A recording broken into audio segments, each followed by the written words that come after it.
હા કરો. તો મને છેલ્લા અધ્યાયમાં મને એવી સમજણ પડી હતી કે આપણે એવા બે ભેદ જોયા હતા, એક સેવાની માનસી અને એક સેવ્યમાં માનસી. કે ગુણગાનની વ્યસન કે જેના માટે ગુણગાન કરીએ છીએ એમનામાં વ્યસન. તો જે સેવાની માનસી કે ગુણગાનની વ્યસન જે થાય છે બહુ ઈઝી છે થવાની, કારણ કે આપણે કોઈ ફોર્સ કરીએ તો પણ એ થઈ જાય છે. પણ સેવ્યમાં માનસી કે વ્યસનમાં થોડોક વધારે એફર્ટ્સ આપવા પડે છે. જ્યારે આપણામાં પ્રેમ કે આપણામાં જ્યારે પ્રેમ કે વધારે જાગશે ત્યારે એ મે બી સિદ્ધ થશે. એટલે કે આના માટે આપણે મનને ટ્રેન કરવું પડે. જેમ કે છોકરાને એ જ વસ્તુ વારંવાર કરાવીએ તો આદત પડીને ધીમે ધીમે એમાં વ્યસન કે પ્રેમ થઈ જશે. એવી જ રીતે મહાત્મ્ય જ્ઞાન માટે નિરંતર જે શાસ્ત્રનું અધ્યયન કરશે કે ભગવદીયનો સંગ મળવો જોઈશે, અને પ્રેમને વધારવા માટે નવદા ભક્તિ વગેરે પર પણ વધારે ફોકસ કરવું પડે. તો ક્રિયામાં બીજા કોઈના લીધે વગેરે આપણે ક્રિયામાં એક્સપર્ટ બની જઈ શકીએ છીએ, પણ જે પ્રેમ કે આદર પ્રગટ કરવા માટે મહાત્મ્ય અને સ્નેહ થવું પડશે. તો સ્નેહને પ્રગટ કરવા માટે બેસ્ટ ઉપાય સંગ છે. એટલે જો ભગવદીયની સાથે સંગ કરીએ તો એમનામાં જે ભાવ છે એવો ભાવ આપનામાં પણ પ્રગટ થવા માંડશે. એટલે એ જાતની સ્નેહ પ્રગટ થશે. એટલે પેલા ક્રિયા તરીકે હશે, પછી ધીરેથી આમના અંદર સ્થિર થઈ જશે. એટલે પ્રભુમાં પણ સ્નેહ કે વ્યસન થાય, પણ એ સાધનમાં વ્યસન કે સાધનમાં રેપિટેશન કરવાથી સ્નેહ પ્રગટ થશે. એટલે ક્રિયા ડેવલપ થવાથી સ્નેહ પણ ધીરે ધીરે ડેવલપ થશે. પણ જો આપણે બીજા પ્રયોજનથી કરતા હોઈએ, એટલે કે આમના પોતાના લાભ માટે કરતા હોઈએ, તો ક્રિયા હશે પણ સ્નેહ ક્યારે પણ નહીં જાગે. કે આપણે પોતાના માટે ધન કે યશ માટે કરતા હોય તો ક્યારે પણ સ્નેહ નહીં જાગે. ખાલી ક્રિયા તરીકે જ આપણે કરતા હોઈશું. તો મને એવી સમજણ પડી હતી.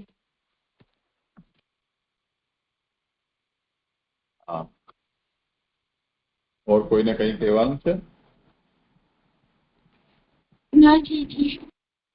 ના ચાચા. સારું, ચાલો તો હવે નવો વિષય કરીએ સર.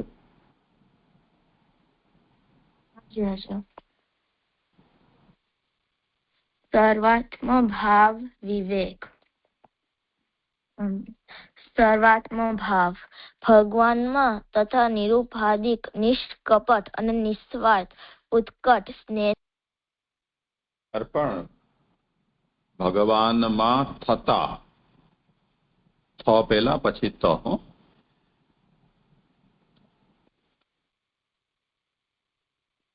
ભગવાનમાં થતા નિરુપાધિક નિષ્કપટ અને નિસ્વાર્થ ઉત્કટ સ્નેહને સર્વાત્મ ભાવ કહેવામાં આવે છે. સર્વાત્મ ભાવ એ વ્યસન માનસી અવસ્થા પછી ભક્તિને પ્રાપ્ત થનારી સ્નેહ ભક્તિની જ એક વિશિષ્ટ અવસ્થા છે. સર્વાત્મ ભાવમાં 3 શબ્દો છે: સર્વ, આત્મ અને ભાવ. સર્વ એટલે બધી ઇન્દ્રિયો, અંતકરણ, દેહ, પ્રાણ, આત્મા અને આ બધાની વૃત્તિઓ. જળ જીવાત્મક સમગ્ર જગત. આત્મા એટલે ભગવાન અને ભાવ એટલે કે પ્રેમ, સ્નેહ, રતિ કે ભક્તિ. આ પદચ્છેદને દ્રષ્ટિમાં રાખીને જો અર્થ કરવામાં આવે તો મને આમાં એવી સમજણ પડી હતી કે અહીંયા હવે સર્વાત્મ ભાવ વિવેક નવો ટોપિક ચાલુ થયો છે. તો સર્વાત્મ ભાવ શું છે એવું સમજાવે છે. તો આપણે પહેલા જોયું કે જ્યારે સર્વાત્મ ભાવ એટલે કે જ્યારે આપણે જે ભગવાનમાં એકદમ નિસ્વાર્થ કે આપણે નિસ્વાર્થ જ્યારે ભગવાનમાં ઉત્કૃષ્ટ જ્યારે સ્નેહ જાગે ભગવાનમાં, ત્યારે એને સર્વાત્મ ભાવ કહેવામાં આવે છે. તો આપણે પહેલા જોયું કે આપણે 3 અવસ્થા જોઈ હતી કે પ્રેમ, પ્રેમ, આસક્તિ અને વ્યસન કે માનસી. તો એ વ્યસન અને માનસી સુધીને જીવ એના પોતાના સાધનોથી કરી શકે છે અવસ્થાને પહોંચવા માટે. પણ એ જે સર્વાત્મ ભાવ જે છે એ હવે ભગવાનથી કરી શકાય છે. હવે આપણે જોયું કે આપણે સાધન આમના પ્રયત્નથી કરી શકીએ છીએ, પણ ફળ એ ભગવાનનું ફિલ્ડ છે. આપણે એને ઇન્ફ્લુઅન્સ ના કરી શકીએ. તો જો ભગવાન ઈચ્છે કે આ જીવનો મને સર્વાત્મ ભાવ કરાવવો છે તો કરાવશે, પણ આપણે પોતે એવું ના થઈ શકીએ કે મને સર્વાત્મ ભાવ કરવો છે તો આપણે એના કશા સાધનો કરીએ. જો ભગવાન ઈચ્છા કરશે તો કરાવશે. પછી સર્વાત્મ ભાવ શું છે? તો આપણે સર્વાત્મ ભાવમાં 3 શબ્દ જોયા: સર્વ, આત્મ અને ભાવ. તો સર્વ એટલે કે જે આમની બધી ઇન્દ્રિયો, અંતઃકરણ, દેહ વગેરે જે હોય એ બધા, એટલે કે એનાથી આપણે આઈધર ભગવાનમાં આસક્ત બનીશું કે આપણે આઈધર લૌકિકમાં આસક્ત બનીશું આ બધા વૃત્તિઓથી. પછી બીજું હતું અને પછી આત્મા એટલે કે ભગવાન, અને ભાવ એટલે કે પ્રેમ, સ્નેહ વગેરે. તો આપણે સર્વાત્મ ભાવનો મીનિંગ કહીએ તો એટલે કે ભગવાન માટે ઇમેન્સ લવ એટલે કે પ્રેમ, આપણે ઉત્કૃષ્ટ પ્રેમ થઈ જાય ભગવાનમાં.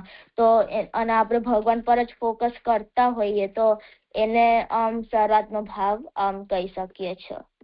તો મને એવી સમજણ પડી. હા, ઓર કોઈને કહેવું છે કંઈ?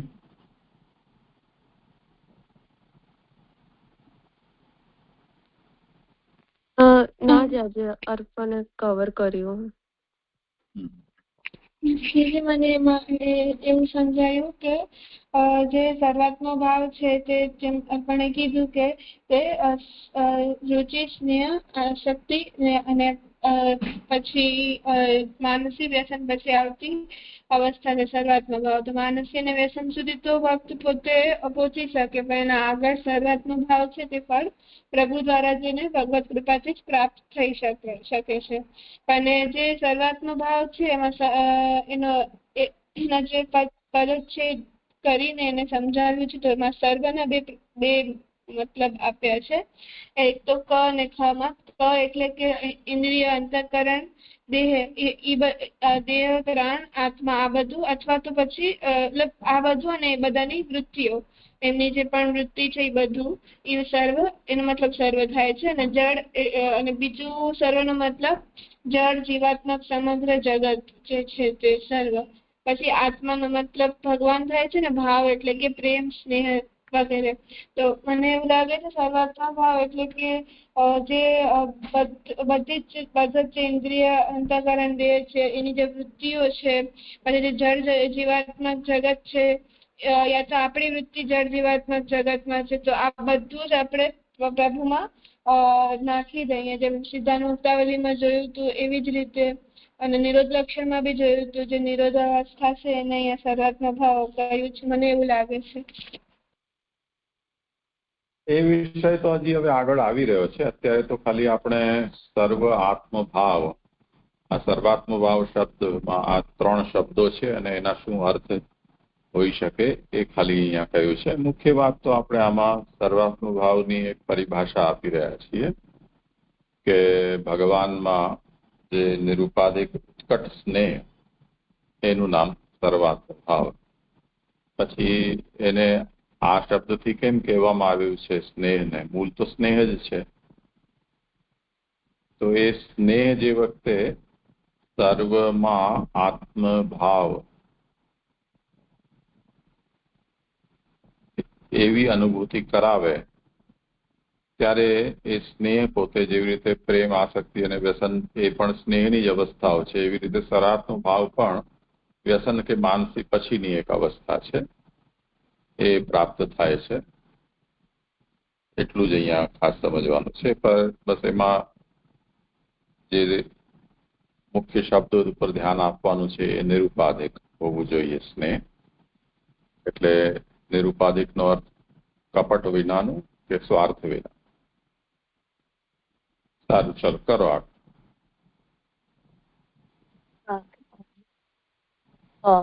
ભગવત સેવા અને ગુણગાન એટલે કથાજન્ય પ્રબળ. આ જો સર્વાત્મ ભાવમાં સર્વ શબ્દનો જે પહેલો અર્થ કર્યો ક, એટલે સર્વ બરાબર બધી ઇન્દ્રિયો અને એની વૃત્તિઓ. એ રીતે જો સર્વાત્મ ભાવ શબ્દનો અર્થ આપણે સમજીશું તો એનો શું અર્થ નીકળશે એ હવે અહીંયા કહેવાઈ રહ્યું છે.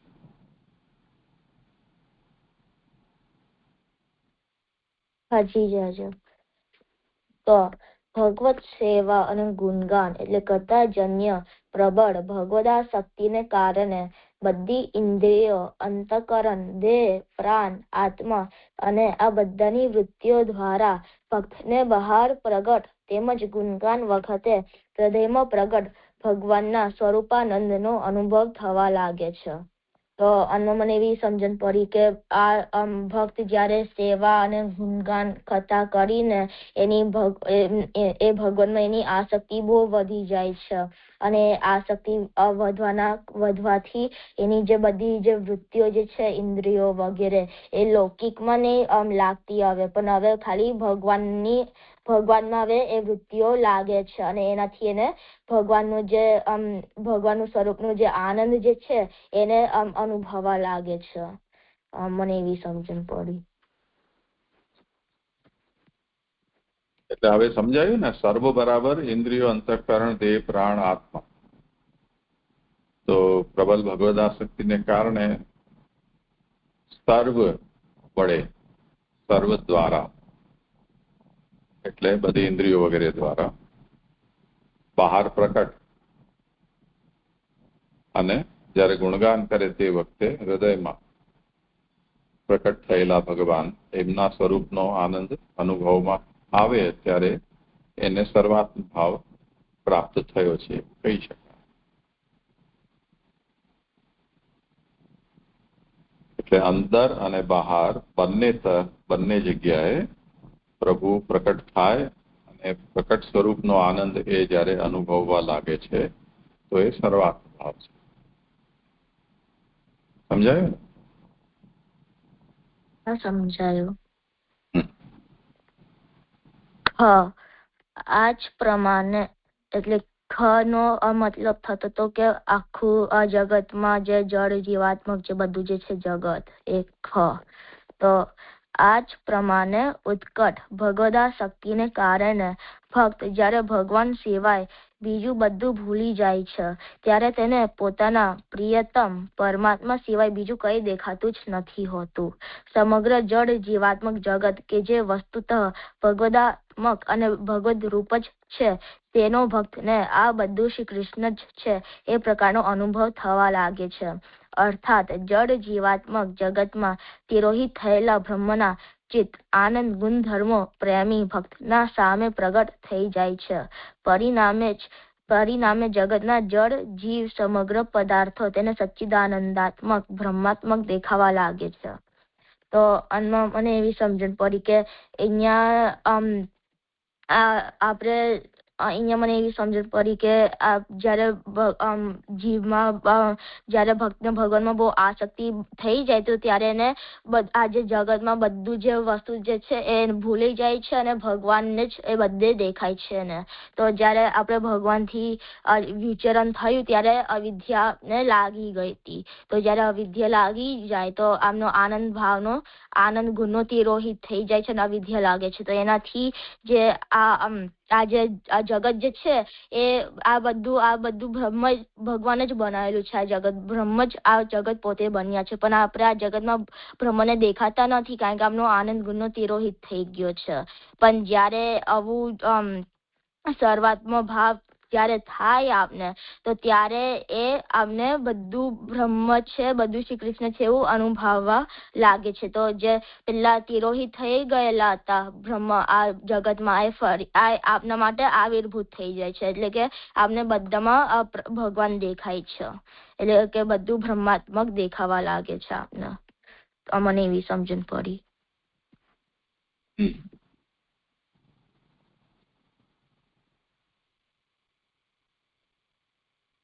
સાન્વી, ભક્તિ કંઈ કહેવું છે?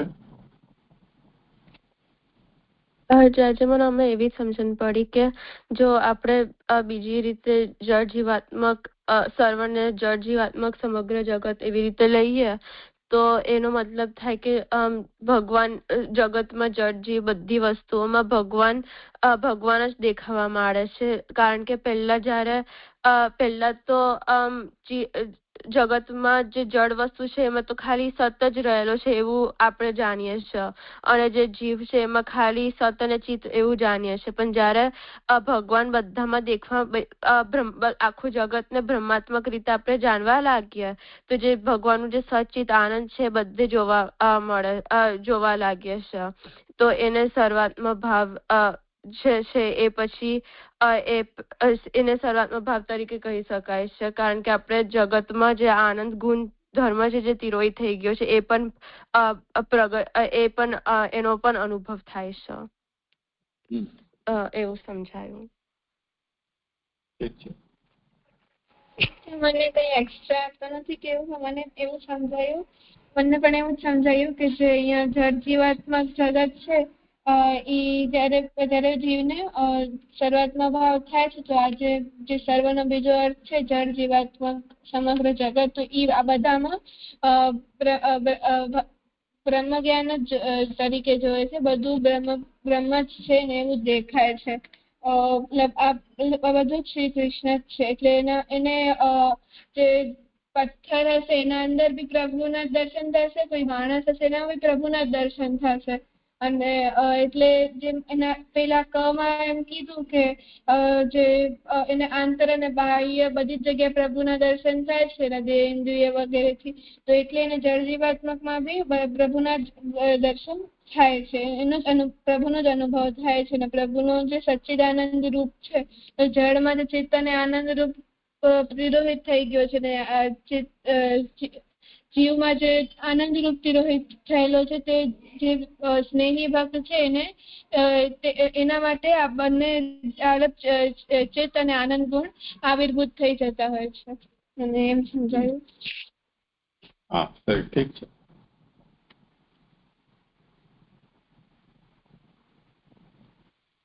હું કરું આગળ. ભક્તની આવી ક અને ખ બંને અવસ્થાઓને સર્વાત્મ ભાવ કહેવામાં આવે છે. સર્વાત્મ ભાવનું વર્ણન સેવાફલ ગ્રંથમાં અલૌકિક સામર્થ્ય રૂપે, ભક્તિવર્ધિની ગ્રંથમાં વ્યસનોત્તર કૃતાર્થતા રૂપે, સિદ્ધાંત મુક્તાવલી ગ્રંથમાં માનસી સેવા રૂપે, જ્યારે નિરોધ લક્ષણ ગ્રંથમાં ફલ નિરોધ રૂપે પ્રાપ્ત થાય છે. તો અહીંયા જે સર્વાત્મ ભાવ કીધું કે જ્યારે આપને જ્યારે બધું ભગવાનમાં જ આપનું બધું ફોકસ હોય, આંતર કે ભાઈ આપણે ભગવાનના દર્શન થવા લાગે, બીજું બધું આપણે ભૂલી જઈને ભગવાનના જ દર્શન થવા લાગે, તો એવું જે સર્વાત્મ ભાવ જે છે એ સર્વાત્મ ભાવ થોડુંક ષોડશ ગ્રંથમાં પણ જુદા જુદા નામોથી કીધેલું છે. ષોડશ ગ્રંથમાં કે જેમ કે સેવા ફળમાં એને અલૌકિક સામર્થ્ય રૂપે કીધું છે. એટલે કે અલૌકિક સામર્થ્ય બેસિકલી એ ફળ નિરોધ છે. એટલે કે જયારે આપણે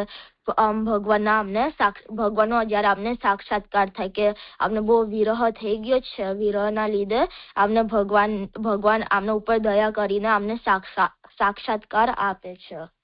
પછી બીજું છે ભક્તિવર્ધિની ગ્રંથમાં એને વ્યસનોત્તર કૃતાર્થતા રૂપે, એટલે કે જયારે આપણે ભગવાનમાં એકદમ વ્યસન થઈ જાય, એટલે કે બધું આમને ભગવાન સિવાય રહેવાય ના, ભગવાન વગર રહેવાય નથી. અને સિદ્ધાંત મુક્તાવલી ગ્રંથમાં માનસી તરીકે કીધેલું છે, જેને ફલ રૂપા સેવા તરીકે પણ કીધેલું છે. એટલે કે માનસી એટલે કે આપણે જયારે તન્વિતેજા સેવાથી આપણે કૃષ્ણની સેવા સદા કરીએ તો માનસી સેવા એ તન્વિતેજા સેવાથી પ્રાપ્ત થાય છે. એટલે કે જયારે આપણે તન અને ધન અને ધન સાથે આપણે જયારે સેવા કરીએ ત્યારે માનસી સેવા સિદ્ધ થાય છે. અને છેલ્લા નિરોધ લક્ષણમાં ફળ નિરોધ રૂપે સમજાયેલું છે. તો મને એવી સમજણ પડી. ઠીક છે.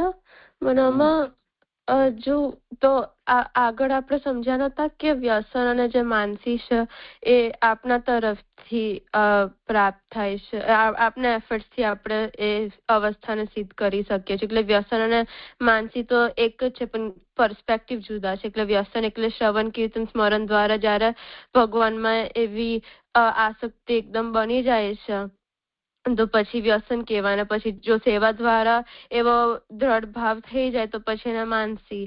પણ આ સર્વાત્મક ભાવ એવી વાત નથી કે ભગવાન તરફથી એ પ્રાપ્ત થાય. તો અહીંયા પછી વ્યસન અને માનસીને પણ અહીંયા કેમ સર્વાત્મક ભાવનું વર્ણન એવી રીતે કહ્યું? હા, ભક્તિ કઈ કેવું હોય?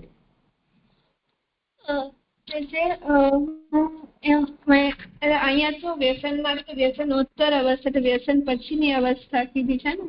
ભક્તિવર્ધિની ગ્રંથમાં વ્યસનોત્તર કૃતાર્થતા રૂપે વ્યસન પછીની અવસ્થા એ સર્વાત્મક ભાવ છે. માનસી સેવામાં મને એટલે નથી ખબર એનામાં, પણ વ્યસનમાં તો એની પછીની અવસ્થા કીધી છે.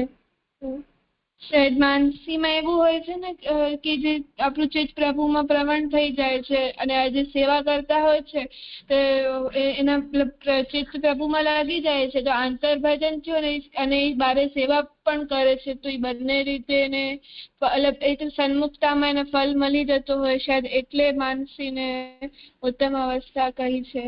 એટલે અને આપે એમ પણ સમજાવ્યું હતું ને કે હરેક જગ્યાએ જે સિદ્ધાંત મુક્તાવલીમાં જે મેઇન ફલ હતો તે માનસી હતો, ભક્તિવર્ધિનીમાં મેઇન ફલ જે હતો એ વ્યસન કહ્યું હતું. તો જે જગ્યાએ જે વસ્તુને મેઇન કહેવામાં આવી છે ત્યાં એને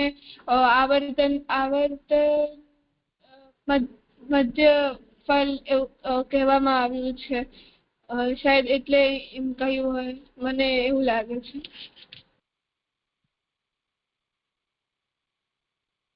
સાનવી, શું લાગે છે?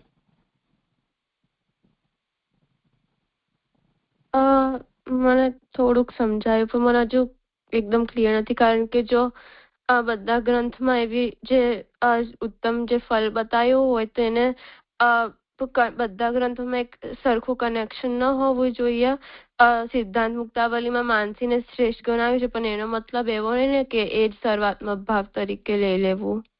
એક હજુ મને સમજણ ના પડી. જો આપણે આ વિષયનો વિચાર કર્યો હતો ત્યારે એ વિષયમાં ચર્ચા કરી હતી કે સેવાની જે ક્રિયા છે એની માનસી, અને તે જ રીતે પ્રભુના ગુણગાનનું વ્યસન. બીજી તરફ જેમની સેવા કરી રહ્યા હોઈએ તે પ્રભુમાં માનસી એટલે ચિત્તની પ્રવણતા, અને આ તરફ જેના ગુણગાન કરી રહ્યા છીએ તે ભગવાનનું વ્યસન, એમ જેના વિના રહી ન શકવું. તો આ બે વસ્તુમાં જે અંતર છે એ અંતર સાધન સાધ્યતા અને કૃપા સાધ્યતા એ અંતર છે. કેમ કે ભગવાનમાં મન લાગી જવું એ ભગવાનની ઈચ્છા વિના સંભવ નથી. ભગવત સેવામાં મન લાગવું એ કદાચ આપણે આપણા પ્રયત્નથી પ્રાપ્ત કરી. ભગવાનમાં મન લાગવું એ વન વે સંભવ છે. જેમ કોઈ પણ વિષય એનું નિરંતર તમે ચિંતન કરો, જેમ યોગી છે એનું કામ જ ધ્યાન ધરવાનું છે, તો એ પોતે ધ્યાન ધરે એવી રીતે ભગવાનનું કોઈ ધ્યાન ધરે ને એનાથી એનું મન ભગવાનમાં પરોવાય, એટલે ધ્યાનના વિષયમાં પરોવાય, એ અંશમાં એ સાધન સાધ્યતા છે. પરંતુ જેમ આપણે કોઈને પ્રેમ કરતા હોઈએ એનો પ્રેમ પ્રાપ્ત કરીને ને પછી જે એમના અંદર મન લાગે, એટલે કે એની સંમતિ, સ્વીકૃતિ, ભાવના સ્વીકારની પ્રાપ્ત થાય અને તે પછી જે પ્રકારનું મન લાગે એ મન જુદા પ્રકારનું લાગવું છે. તો સાધનાની જે અંતિમ અવસ્થા છે કે પરિપક્વતા છે, એ પરિપક્વતા તો પ્રયત્નથી સાધી શકાય છે, પણ એ ક્યાં સુધી સંભવ છે કે જે વસ્તુ સાધન સાધ્ય હોય ત્યાં સુધી. જ્યાંથી સાધન સાધ્યતા સંભવ ન હોય, એટલે સામેવાળી વ્યક્તિ પોતે જ્યાંથી ઇનિશિયેટિવ લે પછી જે વસ્તુ સંભવ બને, તો એમાં તમે શું કરી શકો?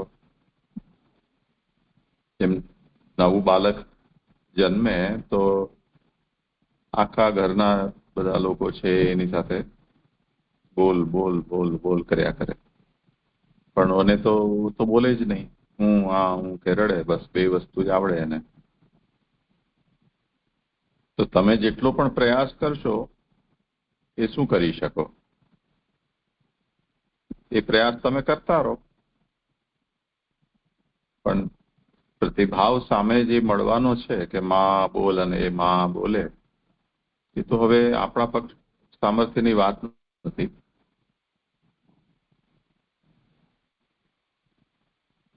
તો એ ભગવદ અધીન છે. ફલનો જે એરિયા છે એ ભગવદ અધીન છે. એવી રીતે અહીંયા પણ એ વાત સમજવાની છે કે આપણા તરફથી તો માનસી પ્રભુમાં કદાચ થઈ જાય, વ્યસન પણ થઈ જાય, સેવાની ક્રિયામાં પણ માનસી થઈ જાય, ગુણગાનનું પણ વ્યસન થઈ જાય. મેં તમને કીધું હતું, સાવલીમાં અમે ઘણા વર્ષો પહેલા, 50 વર્ષ પહેલા અમે ત્યાં ગયા હતા, ત્યારે હરિરાયજીના બેઠકજીમાં સવારે એક કાકા ફૂલ તોડવા માટે આવતા.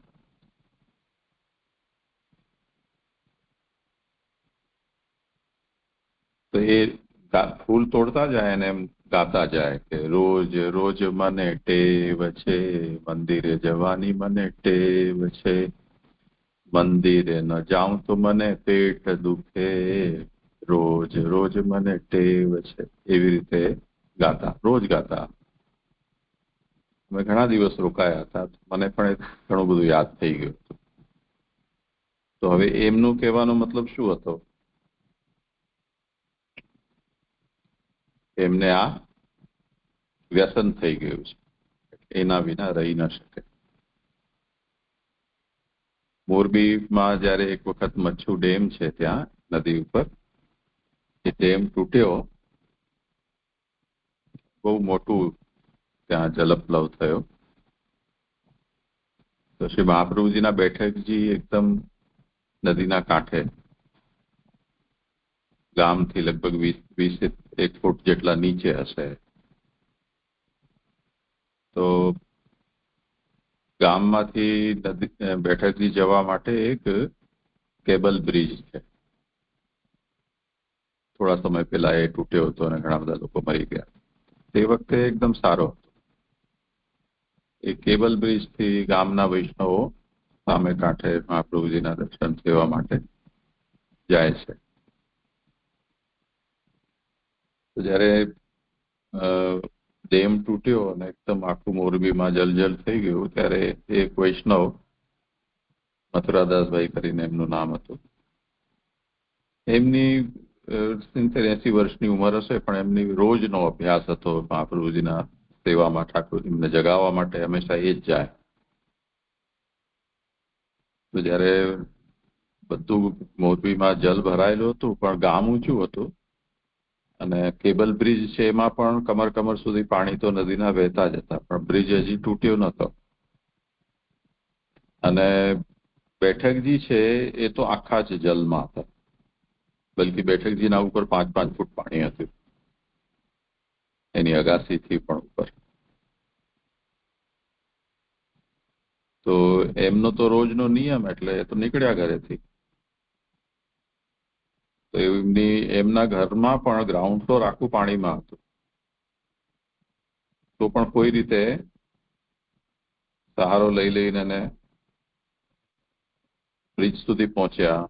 બ્રિજમાં કમર જેટલું પાણી, ત્યાંથી પણ ફેરતા જતા જતા જતા જતા પછી જયારે બેઠકજીના સુધી પહોંચવાનો પ્રશ્ન આવ્યો, બ્રિજના સામે કાંઠે સુધી પહોંચી ગયા, પણ પછી તો ત્યાંથી 15-20 ફૂટ જેટલા નીચે છે બેઠકજી.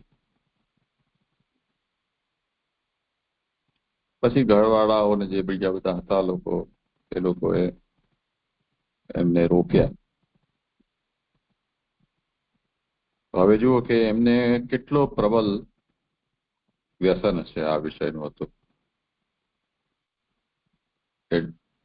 જલમાં ડૂબી જઈને પણ રોજની આદત છે તો મહાપ્રભુજીની સેવા માટે જેટલું જઈ શકાય પ્રયત્ન કરી શકાય એટલું એમણે પ્રયત્ન કર્યા.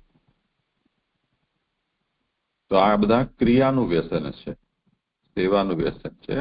આપણે એમ નથી કહેતા કે એમના અંદર ભાવ ન હતો, હશે જ ભાવ, પણ મતલબ આમાં બંને વસ્તુ સંભવ છે કે જેના વિષયમાં આપણે જેટલું વધારે ચિંતન કરીએ, જેના સંગમાં આપણે જેટલું વધારે રહીએ, એટલું એ આપણા મનમાં તો વસે, પ્રવેશી જાય. પણ હવે જેનું કરી રહ્યા છીએ એના મનમાં આપણે એટલા વસ્યા છીએ કે કેમ, એ મુદ્દો બાકી રહે છે. તો જો ભક્તનો ભગવાનમાં આ પ્રકારનો વ્યસન કે માનસી થયેલી છે, તેવી રીતે જો ભગવાનની પણ ભક્તમાં માનસી કે વ્યસન થયેલું હોય તો પછી વાત બદલાઈ જાય છે.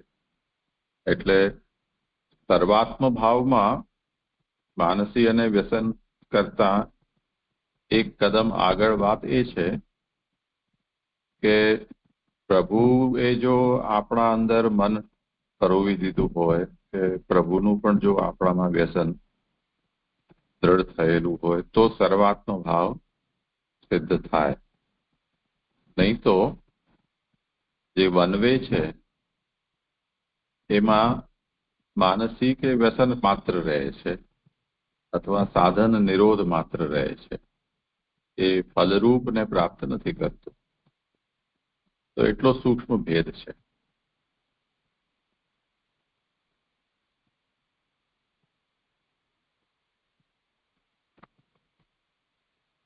હા આજે સમજાયું. એટલે પેલા જોયું હતું કે જેમની સેવા કરી એટલે સાધન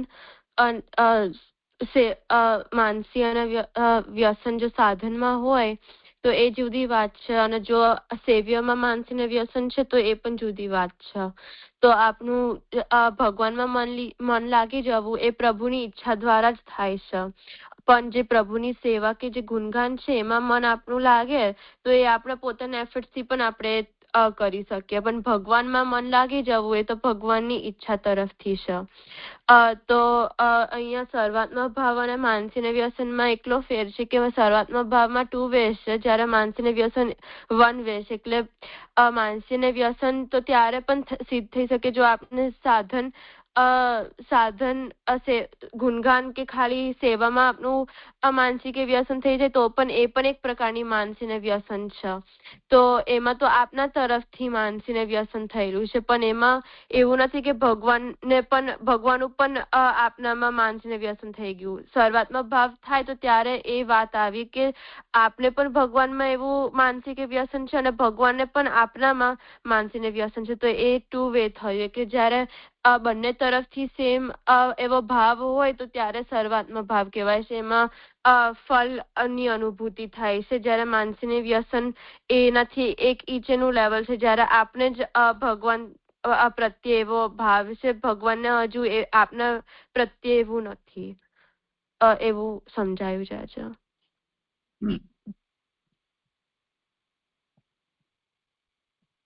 એટલે અહીંયા જે આપણે 2 પ્રકાર જોયા ને એમાં ધ્યાનથી જુઓ ક અને ખ, એમાં કે બધી ઇન્દ્રિયોની વૃત્તિઓ અને ઇન્દ્રિયો દ્વારા બહાર પ્રકટ અનુભવ અને હૃદયમાં પ્રકટ અનુભવ સ્વરૂપાનંદનો. આ જે પ્રકટ શબ્દ છે એના ઉપર ભાર આપવાનો છે. સર્વાત્મ ભાવમાં. જે માનસિક વ્યસન છે એમાં ભગવાનનું પ્રાકટ્ય કે પ્રકટ અનુભવ જરૂરી નથી, પણ જો થઈ ગયું ભગવાનનો પ્રકટ અનુભવ તો પછી હવે સર્વાત્મ ભાવની અવસ્થા પ્રાપ્ત થઈ. એ જ રીતે અહીંયા ખમાં પણ ભક્તને આ બધું શ્રી કૃષ્ણ જ છે એ પ્રકારનો અનુભવ થવા લાગે. એ અનુભવ થવા માટેનો બેઝ શું કે જે જગત જીવની અંદર તિરોહિત ચિત્ત અને આનંદ છે એનો આવિર્ભાવ, તો ત્યારે જ તો એનો અનુભવ થઈ શકે ને. તો એના માટે જ્યારે એનો આવિર્ભાવ થઈ ગયો છે તિરોહિત આનંદ અને ચિત્તનો, તો એ તો હવે પ્રભુ કૃપાથી જ સાધ્ય છે. એ બાકી બધું આપણે કરી શકીએ, પરંતુ આનંદનો આવિર્ભાવ તો પ્રભુ ઈચ્છે તો જ થઈ શકે. તો આ અહીંયા મુખ્ય અંતર છે સર્વાત્મ ભાવમાં અને માનસી અને વ્યસનમાં. સમજાય? હા ચાર્જ, સમજાયું.